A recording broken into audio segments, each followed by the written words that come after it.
چخیلی که در شبکه‌های اجتماعی پهن گردید این دخترچم ایجا قپیدن مرا ایداران زاود قپیدن نه که با امیرم نگاه نکرده کمیسیون جمهوری امرو حقدار کرد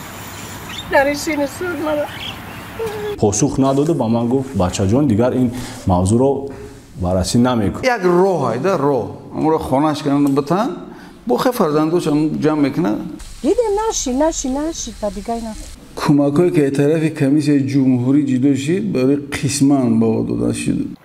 سیمین دادگیم گپ دروغ در کار نیست حقیقت همه با حقیقت بچه داری مرا یکم سلطنت کنن نه که بعضا می نگاه نکرده هم رئیس هم گفتیسن که خیلی کمک بکنی خوب 16 декабри соли 1997 ҳабиба меликова сокини шаҳри кӯлоб дар маҳаллаи содиқов соҳиби 12 сотиқ замин гардид. ӯ хона бунёд намуд ва бо модару хоҳару бародараш зиндагӣ намуд. соли 2010 дар натиҷаи офати табиӣ аз ду хонаи дар ҳавлӣ буда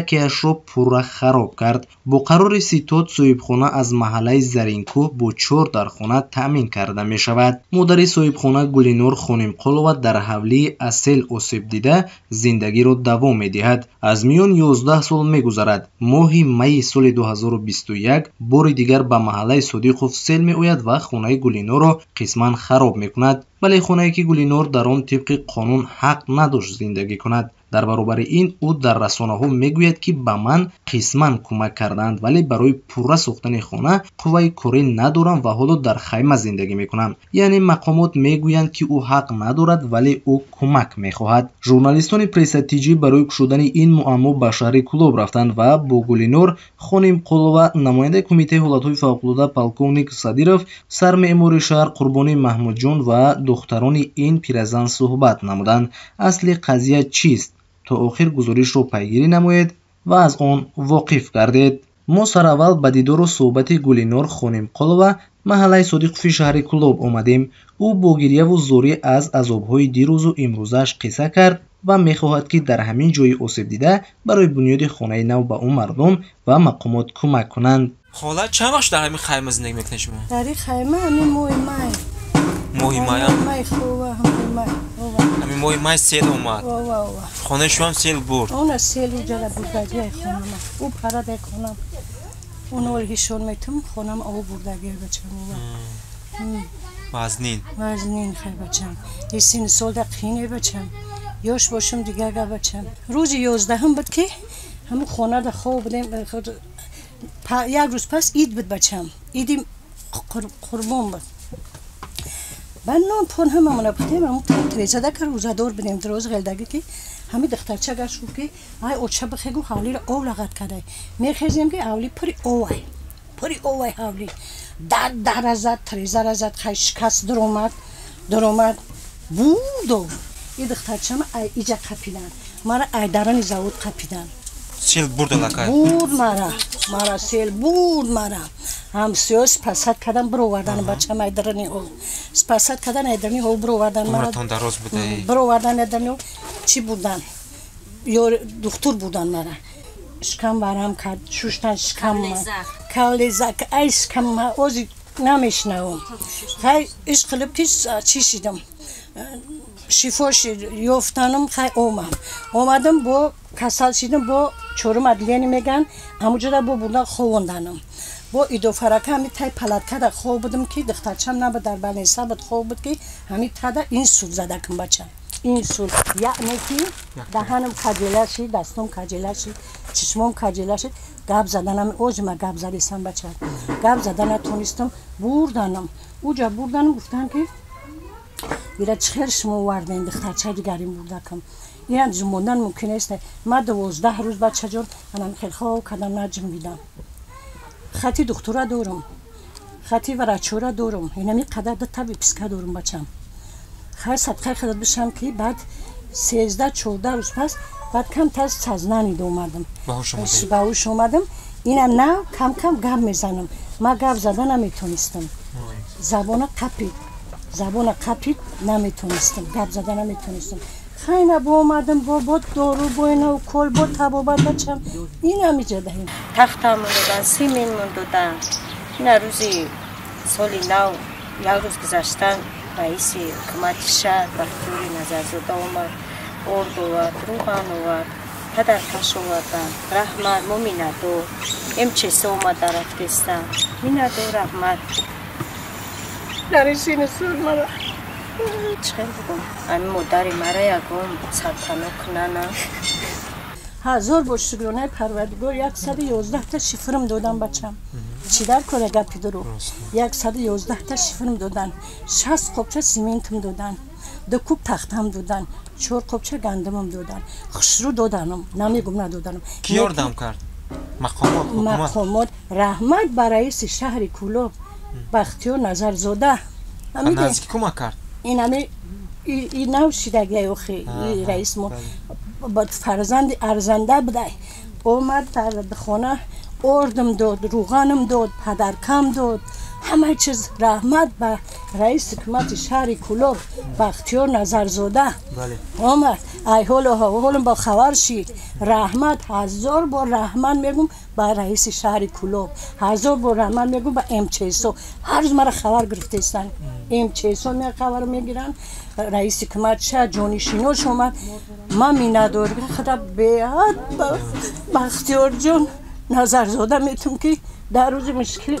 مرا دستگیری کرده استای تو حاضر مرا دستگیری کرده استای وای دخترتون همراه شوهر زندگی میکنه او عادل زندگی میکنه و فرزند داره نبیره داره خودش به خودش زندگیش خودش به خودش چیوره او پس از کمک‌خواهی‌های خانم قالو و گلینو رو شنیدن ما راه پیش گرفتیم سوی خانه دخترش حبیبه ملیکова یعنی صاحب ملک اساسی او در صحبت با ما گفت که میخواهم مادرم در خانه من آمده زندگی کند ولی نمیخواهد با وجود اون که من در خانه‌ام مرد ندارم و زندگیم رو دختری بیشوهرم پیش میبرد من در تلاش هستم که دستگیر و غمخوارش باشم چی گپ زنم که آخه من مادر مرا شرایطش 1000 بشکونه پرزید با همین کرد همیشه مادر ما سیل بود کمک کردن 100 بشکر آدم نوشیدگی کنه میگه نوشیدگی میزنش داد بچم محصولاتش تامین کردگیم محصولاتش هست همه چیزش هست سیمین دادگیم گپ دروغ در کار نیست حقیقت همه وقت حقیقت بچم سیمین دادن تخته دادن من شرایط ندارم که من مادرم دکو خونه کنم اول اینکه مرگ موری فرزند که مادر من مثلا که کمک طلب میکنه مردم بهتره موری فرزند ندارم بدر این خونه ما شرایط ما را ببینید شما مثلا امکانی همون کسی آورد در همه خونه نگاه بین کردن من چه مرا این سوزدگی بود بچم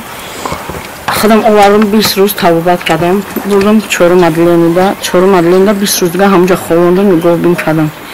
عصباش و عروش نمیکنه اونجا آوردم میگه خونه خودم مردم ای خونه خودم ببرایم میگه اگر همین شرایطش باشه همه چیزاش دادگیه همین چیز نمیشه همین غشتش نمیشه استاد نیاز داره من مردینه ندارم که من روی کنم مثلا که خونه‌ش بدوزم من 100 جان چقدر مثلا میگن جان مادر چیزیه که مادر قدرش از پگه خول ما من میشه ما هم پیر میشه بچم عاقبت ما هم تری میشه من مادرم پاتم مثلا که پگه مرا فرزند میپسه میگه من فرزند دارم من بچه دارم من تا بچه دارم دختر دارم پیلین میگیرم مثال اینا من خدمت اوزیده آدم میگن جان شما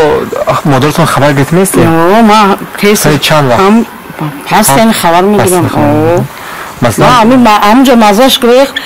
راست دیگه رفتم ده هم پلاتکا زنگ زدم گفتم که بیاین که مادرتون میبره رفتم هم خیلی وضعیت شدیدم هم خیلی جزیر کردگی خیالت ده گفتم او چه بیا خونه خیلی ده خبریم نگاه کنم گفتم گرفتم آوردم همینجا ده همینجا گردم قبلان کردگی بود دهن همینجا این همسویم شوید دهن همینجا ده بود گرفتم وراج آوردم گفتم همین حالا ده من چیکار کنم گفت که اجاش نجمون میجمون گفت از من برا گفت این سوزدگی بود همینجا توبت کردم اگر راست که با اسکوری آوردیم بار کردیم گرفتم بریم چورو مدلینده 2 بار خوردیم باز در بالینسا با 500 سوم با 1000 سوم لیچنی نمیشه با داروی او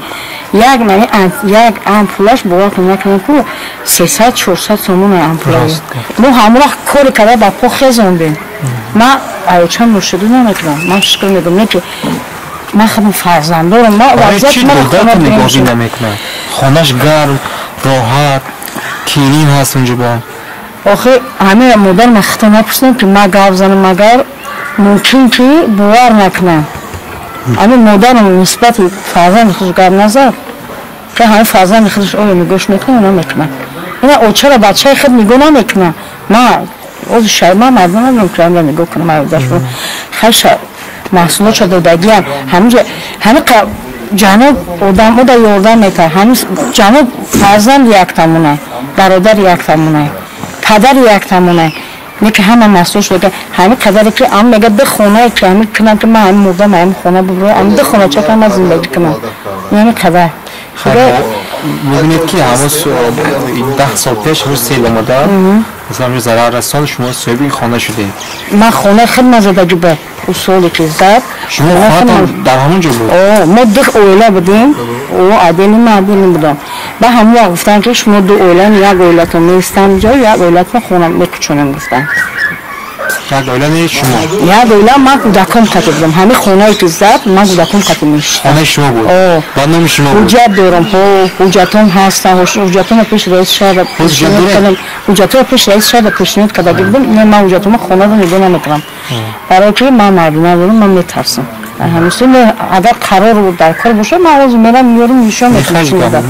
من حجتم هست حجت خونه کنم هست حجت این خونم هستم همه حجتم من حجت خدمت خونه خدمت کودکان خدمت میشه فرزند بکنم من از شرایط نگاه کردن ندارم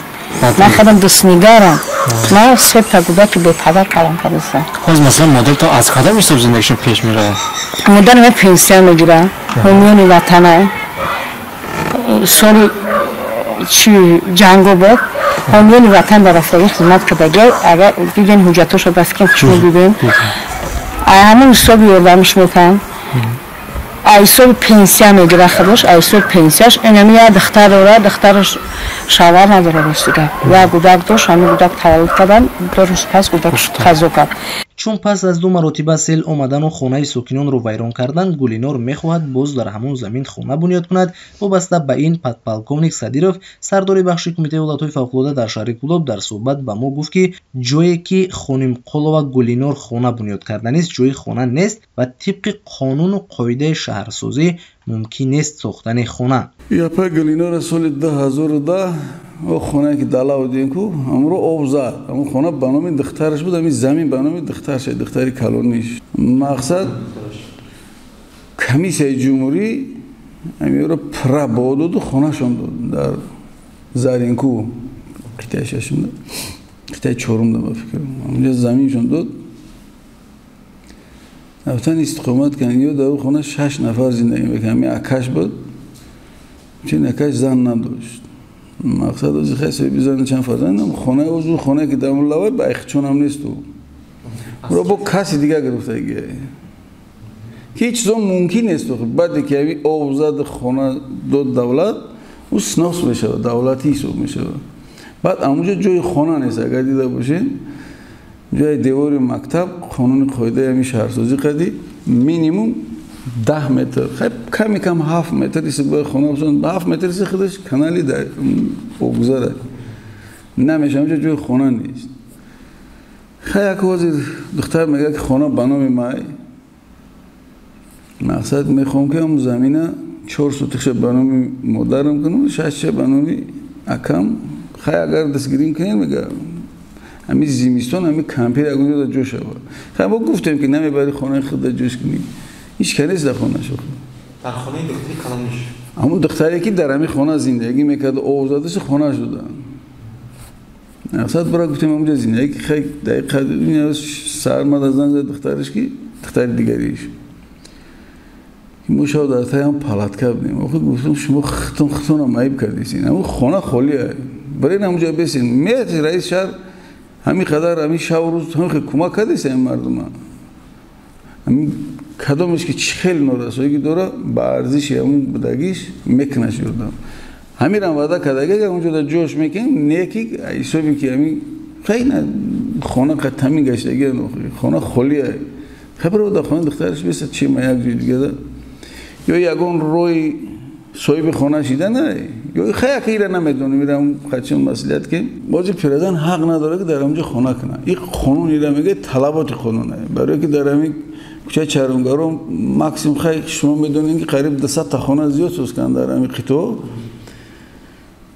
خیلی خانه سوز کردن همه را خانه دادن سناس زمینای میو خیلی با اینا تکرارا با کدوم رو بگرفتن صاحب خانه ساختن خیلی ممکنه همون روها قطع کرده باشه برای ما سوال جواب که خیلی دخترش بود که من اینجا 10 سوتیخ زمین سالی 1997 گرفته بودم همین خانه چایی که لای همونجا برده اون را ساختیم این قاعده‌های شهرسازی خیلی شب و روز نمیدونم دیگه خیلی چند زمانه چی خیلی بود خیلی حکومت خیلی کده همونجا خانه کده سال 2000 دام روزه با تکرار وقتی که خانه شون میتونه اونجا کمپیل گفته زمین چی نشه و کنجی که خانه زدگی نه اونجا با خانه میسوزد در خانه چه میدن خیلی بود تکرار زدش یکی با امیرم نگاه نکرده کمیسیون جمهوری هم رو حقدار کرد دادش همون چیزی که هم در خانه شد به ارزیات سوز میکرد یکی نکردش خواه کاری خیلی گفت ما کمتر تنقیصی داریم ما این اولی رئیس کمیته ولایت فوق‌العاده یک 3-4 روز پیش اینجا سپارش خطی ما بود خواه کاری گفت میتیم وزیر مقصد کمتر بیسیم فقط بارانگاری نگاه دارن که بگذره فصل بار بود میشه وقتی همی بارانگاری رو نیست کشید بعد خونش هم میسوزن میتن احمدزاده قربانی محمود جون سرمعماری شهری کلوب نیز در صحبت با پرس‌تیجی از آن که خانم قلوه گلینور در قطعه زمین که حالا در خیمه زندگی میکند حق ندارد گفت و به نظر است که باید حتما در خانه دخترش ملیک و حبیبه عمر به سر برد. سنه 11 مای سال 2021 در شهر کلوب عموما در یک چند شهر و نواحی جمهوری بر اثر بارشات باران و آمدن سیل خانه‌های استقامتی شهروندان ضرر جدی دیدند و از آن جمله در شهر کلوب 43 خانه پرره ضرر دید 143 خانه پرره و 102 خانه قسما ضرر دید و خب خانه استقامتی شهروندی که گویم سر و صداهای زیاد به بار آورد یعنی خانم قلوه گلینور استقامت کننده شهر کلوب خانه کوچه صادق 12 خانم قلوه گلینور محض بر روی خط اویله های قسما ضرر دیده شامل کرده شد. شهروند خانم قلوه گلینور که در سراغای بالاذکر با فرزندش این زمان زندگی میکند من نمیدونم با کدام سبب تا حال خب برقرارسازی خانه استقامتیش رو آغاز نکرده است. خب یک نکته را باید قید نمود که با قرار رئیس شهر کلوب از 16 دکبر سال 1997 با قطعه زمینی مذکور واقع در محله صادق خانه 12 با شهروند ملیک و حبیبه جدا کرده شده است که این فرزند خانم قلوه گلینور می باشد. خب از اینجا برمیآید که شهروند خانم قلوه گلینور صاحب خانه یا اینکه صاحب ملک نبوده صاحب خانه دختر او ملیک و حبیبه می باشد. خب وقتی که روزهای 6 و 7 مای سال 2010 آبخیزی به عمل میاد در شهر کلوب خانه استقامتی ملیک و حبیبه یعنی خانه استقامتی واقع در محله صادق خانه 12 پرره ضرر میبیند و طبق خلاصه ستاد جمهوریوی ملیک و حبیبه از محله زرینکو خانه 183 با خانه 4 حجرگی تامین کرده می شود. خب و شهروند ملیک و حبیبه عهدهدار بود که خانه استقامتی ضرر دیده رو خالی کند و در آنجا حق و حقوق استقامت کردن را نداشت. خب این زمان ملیک و حبیبه خود در محله زرینکو خانه 183 که با ستاد جمهوریوی خانه جدا کرده شده بود در اونجا زندگی میکنه و شهروند خانم قلوه گلینور باشد در سابق خانه دخترش ملیک و حبیبه که میبایست او را خانه مذکور خالی نمایند. خلاصه پرس‌تیجی با چند سوال جنبست می شود. مادامی که خانم قلوه گلینور برای صاحب ملک شدن قانونا حق ندارد پس چرا دعوا می کند که حق دارد؟ مادامی که طبق قرار ستاد سال 2010 برای آسیب دیدن در آفت طبیعی به عائله او خانه دادن پس چرا در خانه نو زندگی نمی کند؟ مادامی که طبق قانون قاعده شهرسازی در جای زیست خانم قلوه گلینور بنیاد خانه ممکن است پس چرا مقامات محلی به او برای بنیاد خانه کمک کرده ایستادند؟